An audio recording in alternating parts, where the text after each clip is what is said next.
Hi friends, అందరికీ నమస్కారము.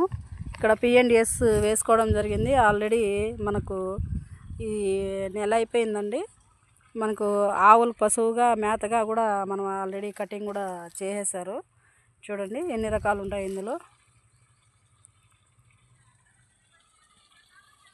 ఈ విధంగా మనము పిఎన్డిఎస్ అనేది ఆర్డిఎస్ అనేది మనము ఖరీఫ్ సీజన్లో అయితే మనం ముందుగా పిఎన్డిఎస్ వేసుకుంటాము. అదే రబీ సీజన్లో అయితే మనం ఆర్డిఎస్ అనేది వేసుకోవడం జరుగుతుంది. ఇలా వేసుకోవడం వల్ల మనకు భూమిలో తేమ శాతం కానీ, మనకు పంట మంచి దిగుబడులు కానీ, మనకు పంటలో వచ్చే పీడలన్నీ కూడా మనకు కంట్రోల్ చేసుకుంటుంది. మంచి భూమి అనేది స్వతహాగా మారుతుందండి ఈ వేరు వ్యవస్థ అనేది. కాబట్టి మనం ఏ పంట పెట్టే ముందైనా కూడా 1.5 నెల ముందు మనం ఈ విధంగా నవధాన్యాలు అనేది చల్లుకోవడం జరుగుతుంది.